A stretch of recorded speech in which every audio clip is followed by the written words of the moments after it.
మన గురించి ఊరంతా టామ్ టామ్ అయిందంట. టామ్ టామ్ అయితే లవ్ చేయవానే? చేస్తా. పెళ్లి చేసుకోవడానికే కదా. నిన్ను నాకంటే ఎవడు ప్రేమించలేడే.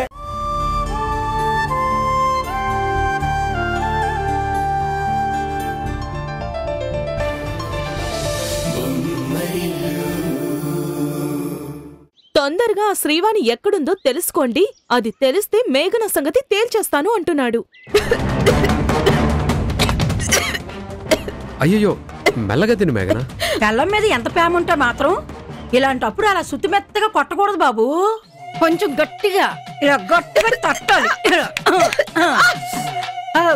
నీళ్ళు తాగమ్మా. అక్క ఏమైంది? ఏం లేదులే, పొలం మారింది. ఇప్పుడు ఓకేనా? సెట్ అయిందా? అయిందిలే, చెప్పు. ఏం చెప్పమంటావక్క? మా ఆయన వరుస చూస్తుంటే ఇవాళ రేపా ఆ శ్రీవాణి కేసు తేల్చేసేలా ఉన్నాడు. అసలు శ్రీవాణి కేసుకి నీకు సంబంధం ఏంటక్క? ఆ కేసు విషయంలో నీ ప్రస్తావన ఎందుకొచ్చింది? అవన్నీ తర్వాత మాట్లాడుకుందాంలే. నేను అర్జెంటుగా ఆఫీస్కి వెళ్ళాలి, ఉంటాను.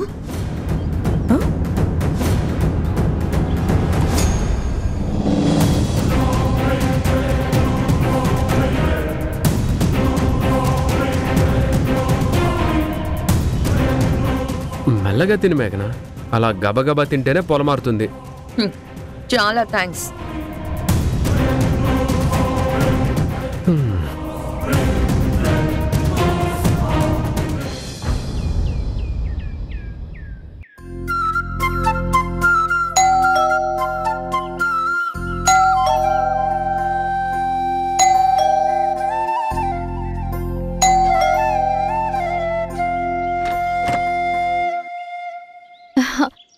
అమ్మా, నువ్వేంటి సడన్ గా?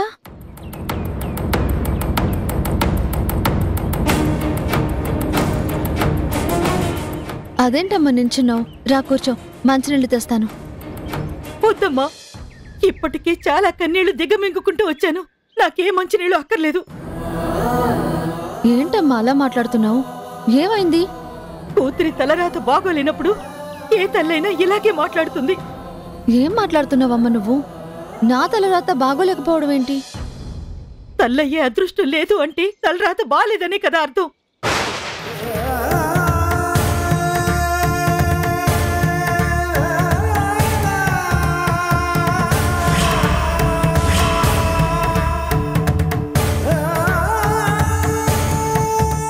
ఆడవాళ్లు గొప్పతనంగా భావించేది రెండమ్మా. ఒకటి ఐదోతనం, రెండోది అమ్మతనం. అలాంటి అమ్మతనాన్ని ఆ దేవుడు నీకు లేకుండా చేశాడని తెలిసినప్పటి నుంచి తట్టుకోలేకపోతుందమ్మా ఈ అమ్మ మనసు. ఈ విషయం నీకెవరు చెప్పారమ్మా? ఎవరు చెప్తే ఏంట్లే, నీ బాధ నాకు తెలిసేలా చేశారు కదా. అయినా ఇంత బాధ కలుగుతున్నప్పుడైనా ఈ అమ్మ నీకు గుర్తు రాలేదా?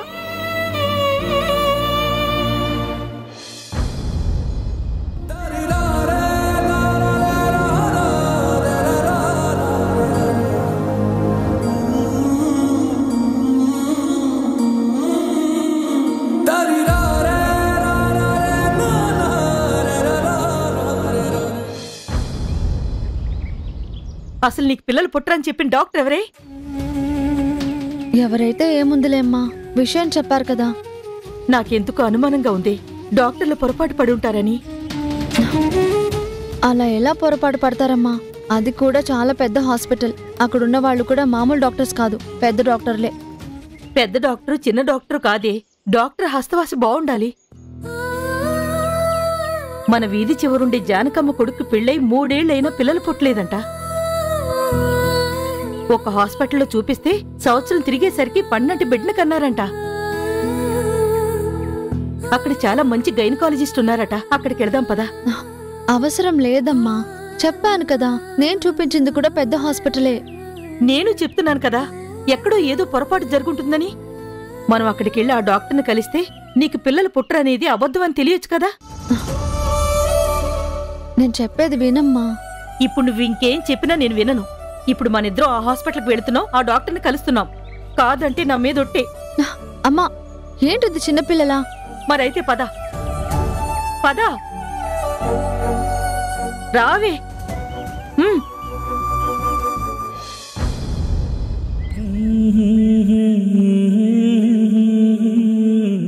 నా కడుపులో కదులుతున్న మీ బాబు తొందరగా బయటికి రావాలని, మిమ్మల్ని చూడాలని తొందరపడుతున్నట్టున్నాడు.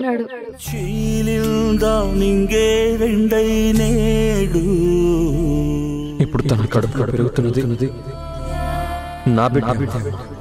ప్రాణంలో జీవం జాడేలేదు. ఆ దేవుడి మీద ప్రమాణం చేసి చెప్తున్నాను, ఆయన కావాలని తప్పు చెయ్యలేదు. ఇది నా చేదు నిజమో. నా కడుపులో ఆయన బిడ్డ పెరగడం వల్ల ఎన్ని సమస్యలు వస్తాయో నాకు తెలుసు. అందుకే అబార్షన్ చేయించుకుంటానన్నాను, కానీ మీ అబ్బాయి వద్దన్నారు.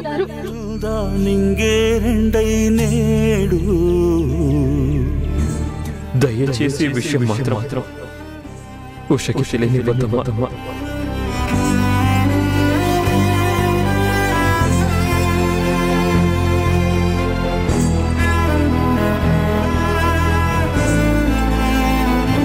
కిరణ్, ఏమైంది అలా ఉన్నావు? మనసు బాలేదా? పరిస్థితులు బాగుంటేనే కదండి మనసు బాగుండేది. మనసుని డిస్టర్బ్ చేసే పరిస్థితులు ఇప్పుడేమొచ్చాయి? కొత్తగా ఏం కాలేదండి, ఉన్న వాటి గురించి ఆలోచిస్తూనే డిస్టర్బ్ అయ్యాను. మనకి 3 మగపిల్లలున్నా కూడా మన ఇంటికి వారసుడు లేకుండా పోయాడు. పసిపిల్లల బోసి నవ్వులు, బుడిబుడి అడుగులు, ముద్దు ముద్దు మాటలు వినే అదృష్టం మనకి లేకుండా పోయింది.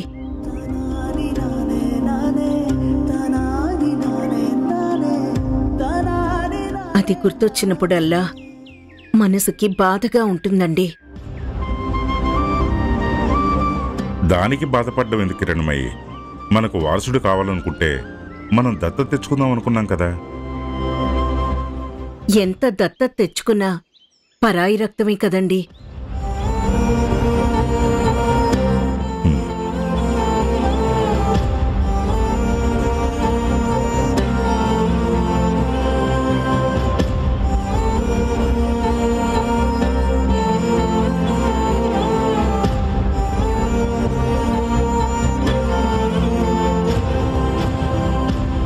అత్తయ్య, మామయ్య గారితో మీరన్నది కరెక్టే. బయట వాళ్ళని ఎవరిని దత్తత తీసుకున్నా అది పరాయి రక్తమే అవుతుంది కదా. అదే పల్లవి బిడ్డని దత్తత తీసుకున్నామనుకోండి, మన రక్తమే అవుతుంది కదా.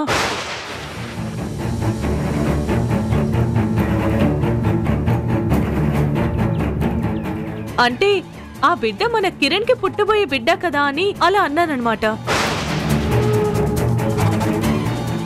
ఎప్పుడేం మాట్లాడాలో నేర్చుకో హారిక. ఈ మధ్య నీకు కొంచెం నోరెక్కువ అవుతోంది, తగ్గించుకో.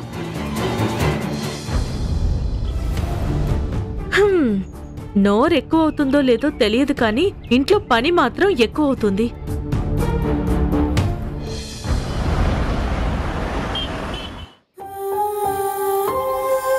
కూర్చోమ్మా.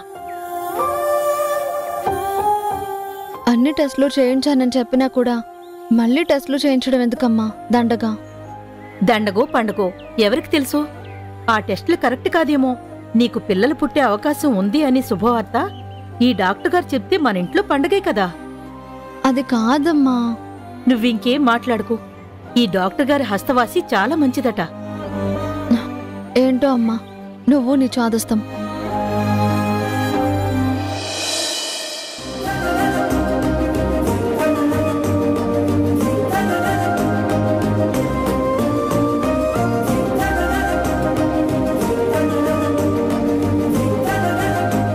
Okay, bye.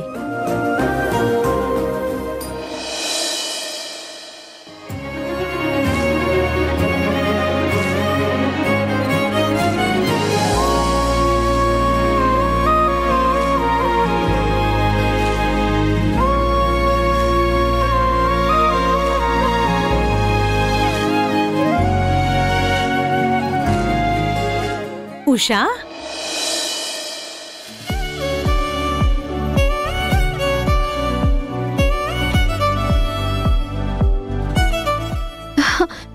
సుప్రియా,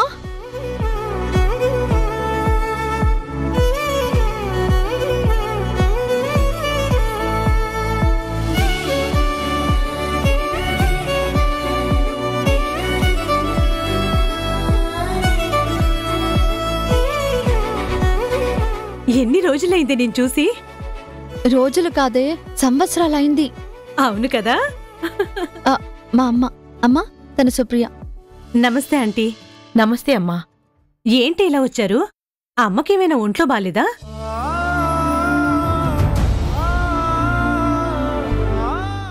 అదేం కాదు. మరి ఇంకేంటి ప్రాబ్లం?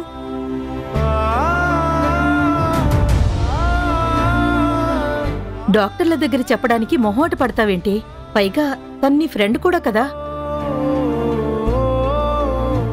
ఏం లేదమ్మా, ఈ హాస్పిటల్లో గైనకాలజిస్ట్ హస్తవాసి చాలా మంచిదట కదా.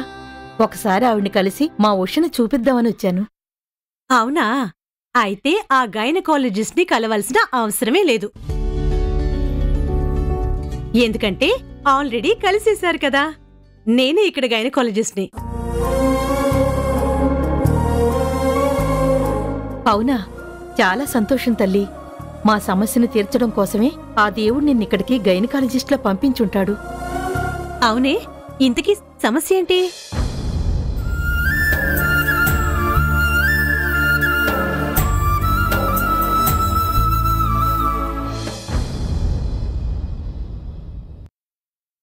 ఏంటి? మీ ఆయన బాధపడకూడదని లోపం నీలో ఉందని అందర్నీ నమ్మించావా? నీకేమైనా పిచ్చా? ఏ భార్య అయినా ఇలాంటి నింద తన మీద వేసుకుంటుందా? అసలింత త్యాగానికి ఎవరైనా పూనుకుంటారా? నీకు పిల్లలు పుట్టే అవకాశం లేదు కదా అని మీ అత్తగారు మీ ఆయనకు వేరే పెళ్లి చేస్తే నీ జీవితం సర్వనాశనం అయిపోతుందే. మా అత్తయ్య గారు దేవత, అలాంటి పని చెయ్యరు. ఆవిడ చెయ్యకపోయినా పక్కన చేయించే వాళ్ళుంటారు కదా, వాళ్ళ మాటలు విని మీ అత్తయ్య అలా చేయొచ్చు కదా. ఆ దేవుడు చెప్పినా కూడా మా అత్తయ్య అలా చెయ్యరు. ఎందుకంటే మా అత్తయ్యకి నేనంటే ప్రాణం. మా ఆయనకు కూడా నేనంటే ప్రాణం. వాళ్ళిద్దరూ నా మీద అంత ప్రేమ చూపిస్తున్నప్పుడు నా జీవితం ఏం నాశనం కాదు. నువ్వు చాలా రిస్క్ తీసుకుంటున్నావు అనిపిస్తుంది ఉషా. దానివల్ల ముందు ముందు నువ్వు చాలా సమస్యల్లో పడే అవకాశం ఉంది. అలాంటిదేం జరగదే. నువ్వు అనవసరంగా భయపడి నన్ను భయపెట్టకు.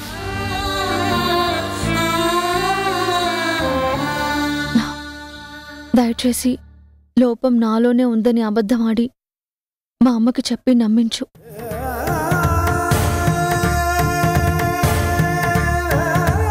ప్లీజ్. మేడం, మిమ్మల్ని డాక్టర్ గారు పిలుస్తున్నారు.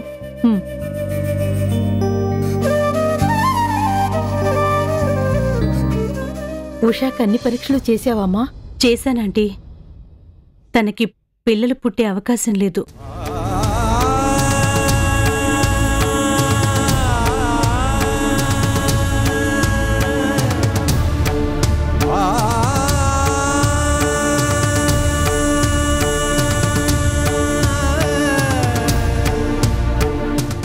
నీ హస్తవాసి మంచిదని, ఇక్కడికొస్తే ఉషకి ఖచ్చితంగా పిల్లలు పుడతారని కొండంత ఆశతో ఇక్కడికొచ్చాను. ఆ ఆశ అంతా ఆవిరైపోయిందమ్మా. బాధపడకండి ఆంటీ, డాక్టర్లం కొంతవరకే చేయగలం. మాకు పరిధులుంటాయి.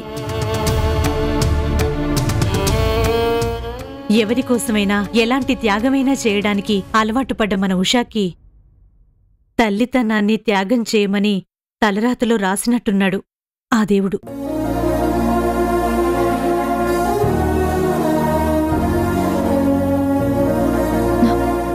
నువ్వేం బాధపడకు సుప్రియ. మాకు పిల్లలు పుట్టరనే బాధ మాకేం లేదు. నేను ఆయనకి పిల్లని, ఆయన నాకు పిల్లాడు, అంతే.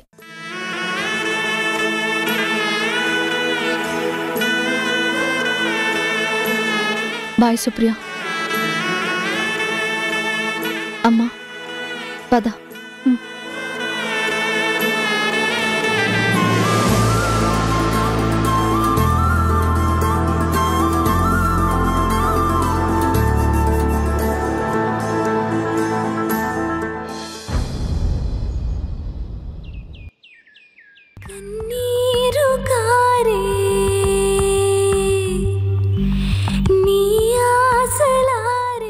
బాబు కదలికలు తెలుస్తున్నాయా? కన్నీరు కారే నీ ఆశలారే చిరునవ్వులు చిన్నబోయలే ఆకాశం కూలే నాన్న నాన్న అని కూడా పిలుస్తున్నాడేమో. జగమంతా శూన్యమాయలే. అదే పల్లవి బిడ్డని దత్తం తీసుకున్నామనుకోండి, మన రక్తమే అవుతుంది కదా. కసిగా కాటేసిలే.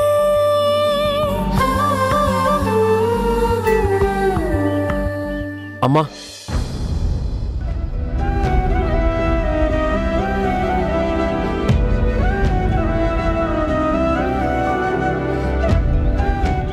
అమ్మా నీతో మాట్లాడాలి. అమ్మా ప్లీజ్ ఆగు.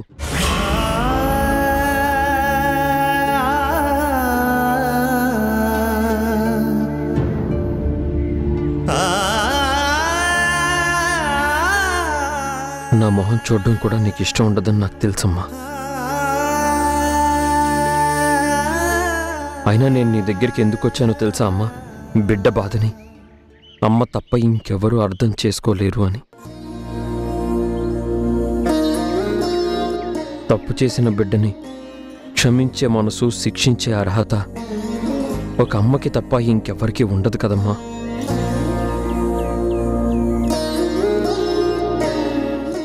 దయచేసి నా తప్పుని క్షమించమ్మా.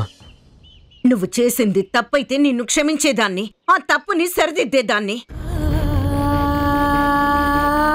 నువ్వు చేసింది పాపమైతే పరిహారం చేయించేదాన్ని, పాప ఫలితం నుంచి తప్పించేదాన్ని. కానీ నువ్వు చేసింది అంతకు మించిన తప్పు.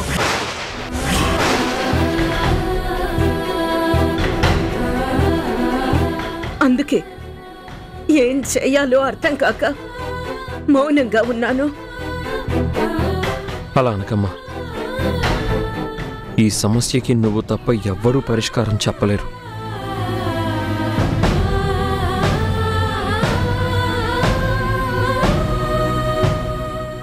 ఆ పల్లవి సమస్యకు ఒక పరిష్కారం చెప్పింది కదా అత్తయ్య.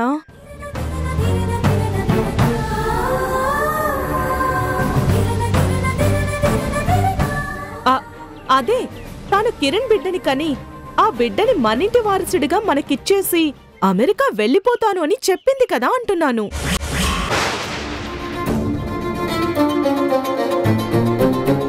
పల్లవి చెప్పినట్టు ఆ బిడ్డని తెచ్చుకుంటే మన వారసుడు ఎక్కడో అనాథలా పెరగకుండా మనింటికి వచ్చేస్తాడు.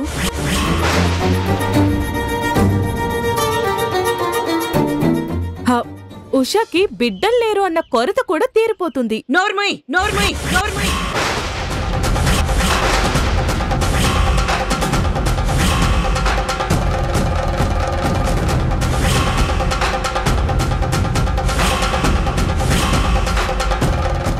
ఆవిడ గారు చెప్పారు కదా అని మనం అలా చేయాలా?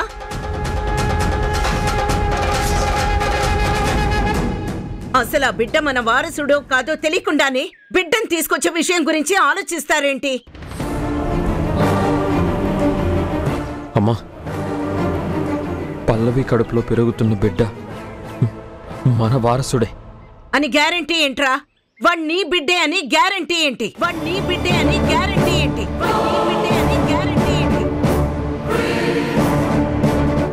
పెళ్ళైన వ్యక్తితో ఇలాంటి సంబంధం పెట్టుకున్న అలాంటి వాళ్ళ మాటలు ఎలా నమ్ముతాం? తన మాటలు నమ్మి ఆ బిడ్డకి నేను తండ్రిని చెప్పడం లేదమ్మా. ఆ బిడ్డ నా బిడ్డే అనే నమ్మకంతో చెప్తున్నాను. తెలియకుండా ఎలా ఉంటుందిలే అత్తయ్య. తప్పు చేసిన వాడికి దాని ఫలితం తెలియదా ఏంటి? అమ్మా, ప్రస్తుతం పల్లవి ఏ పరిస్థితుల్లో ఉందో, తన ఆరోగ్య పరిస్థితి ఎలా ఉందో నీకు తెలీదు. తనకి వెనక ముందు ఎవ్వరూ లేరు. సైకలాజికల్గా, ఫిజికల్గా ప్రస్తుతం నేను తనకి సపోర్ట్ ఇచ్చి తీరాలి.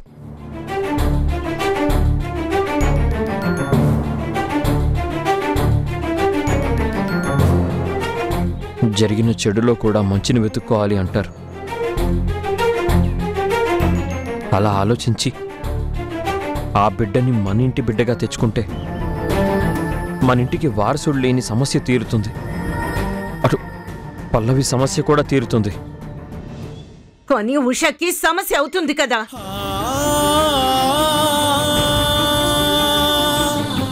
నువ్వే ప్రపంచం అనుకుంటూ బతుకుతున్న ఆ పిచ్చి తల్లికి పెద్ద సమస్య అవుతుంది కదా. అది అర్థం కావడం లేదా నీకు?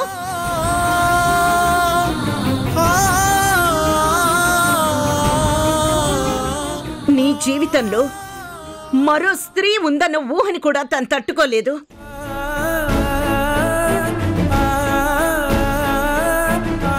అలాంటి మనిషితో నీ భర్త మరో స్త్రీతో కాపురం చేసి బిడ్డని కంటున్నాడు. ఆ బిడ్డను తీసుకొని నీ బిడ్డగా పెంచుకో తల్లి అని ఎవరు చెప్తారు? ఎలా చెప్తారు? నువ్వే చెప్పాలమ్మా, నువ్వే చెప్పాలమ్మా, నువ్వే చెప్పాలమ్మా.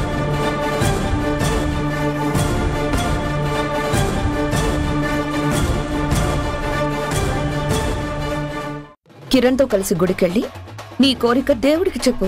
ఇప్పుడున్న పరిస్థితుల్లో కిరణ్ నాతో గుడికి రావడానికి ఒప్పుకుంటాడో లేదో అక్క. నీతోనే వస్తాడు. ఎలాగంటే ఉష గుడికి రాకుండా నేను చేస్తాగా. రేపు కార్తీక పౌర్ణమి కదా, మీరిద్దరూ ఉపవాసం ఉండి చక్కగా శివాలయానికి వెళ్లి ఆ పరమేశ్వరుడి దర్శనం చేసుకుని దీపం వెలిగించండి.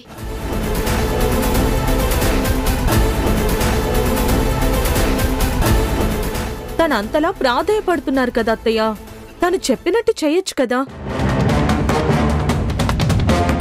వదిన గారు,